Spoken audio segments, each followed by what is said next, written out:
नमस्कार दोस्तों, आज मैं बृहस्पति का पित्त ऋण लाल किताब के अनुसार कुंडली में कैसे देखा जाता है, उसकी पहचान क्या है, लक्षण क्या है, क्या सावधानी कर सकते हैं और क्या उपाय करके हम मुक्ति पा सकते हैं, जानेंगे इस वीडियो में। दोस्तों, आगे बढ़ने से पहले अगर चैनल से नए जुड़े हैं तो चैनल को जरूर सब्सक्राइब करिएगा, बेल आइकन को प्रेस कर दीजिए, जिससे जो भी नई वीडियो अपलोड हो उसका नोटिफिकेशन सबसे पहले आपको मिले। दोस्तों, बृहस्पति का पित्त ऋण। बृहस्पति का पित्त ऋण दोस्तों कुंडली में 12 खाने होते हैं। लग्न कुंडली में जब 12 खानों में एंटी क्लॉकवाइज आप देखेंगे, खाना नंबर 2, खाना नंबर 5, खाना नंबर 9 और खाना नंबर 12, ये बृहस्पति के पक्के घर माने गए हैं। तो जब लग्न कुंडली में बृहस्पति के पक्के घर में बृहस्पति नहीं बैठा हो, उसकी जगह पर बृहस्पति के दुश्मन ग्रह बैठ जाएं, जैसे कि बुध, शुक्र, शनि और राहु, तो ये समझना चाहिए कि बृहस्पति का पित्त ऋण कुंडली में आया हुआ है। बृहस्पति का पित्त ऋण आता कैसे है? ऐसा कहा गया है कि हमारे कुल पूर्वजों में किसी ने पंडित का, पुरोहित का अपमान कर दिया होता है या अपने कुल पुरोहित को बदल देता है, तो बृहस्पति का पित्त ऋण हम तक पहुंचता है। तो दोस्तों, अब बृहस्पति का पित्त ऋण आया है तो हमारे जीवन में प्रभावी है कि नहीं, इसकी पहचान क्या है?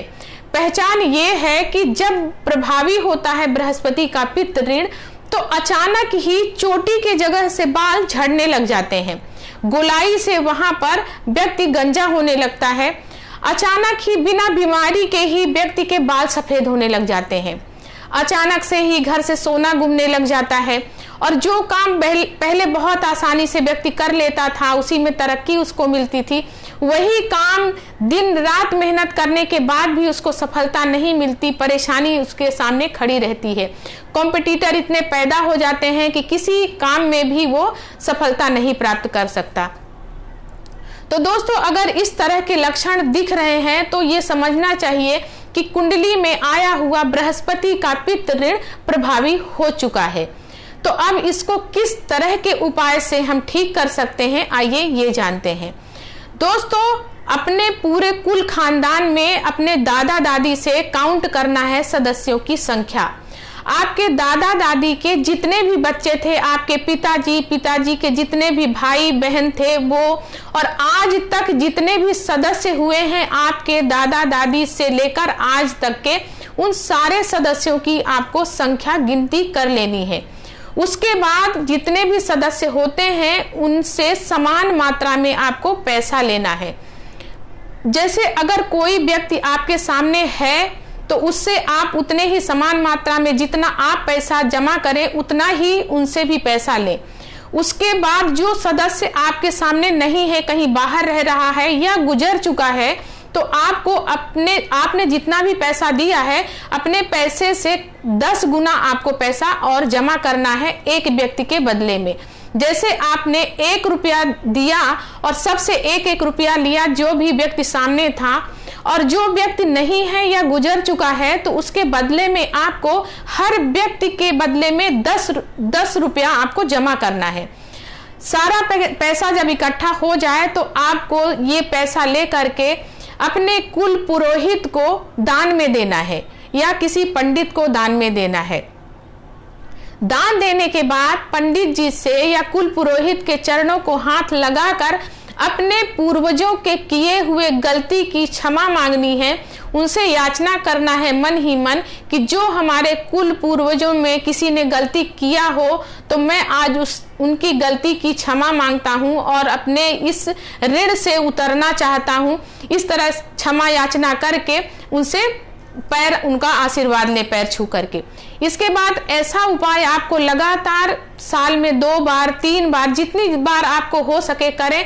लगातार 4-6 साल करते हैं तो इस ऋण का प्रभाव धीरे धीरे कम होता है और उसके बाद ये ऋण उतर जाता है। दोस्तों, कुंडली में हमारे जो भी ग्रहों से संबंधित ऋण हैं उनको इसी जीवन में उतार देना चाहिए, क्योंकि ये जो ऋण आते हैं कुंडली में तो हमारे कुल पूर्वजों से होते हुए हम तक पहुंचते हैं और हमसे होते हुए हमारे बच्चे, बच्चों के बच्चे, ऐसे होते हुए पता नहीं कहां तक जाएगा और इतना जीवन में परेशानियां खड़ी करता है, किसी काम में सफलता नहीं दिलाता, संतान वृद्धि नहीं होने देता, बहुत तरह की तकलीफें देता है। तो आप जिस तरह से हो, दान से, धर्म से, उपाय से, तो इन ग्रहों से संबंधित जो भी ऋण हो इसी जीवन में उतार देना चाहिए।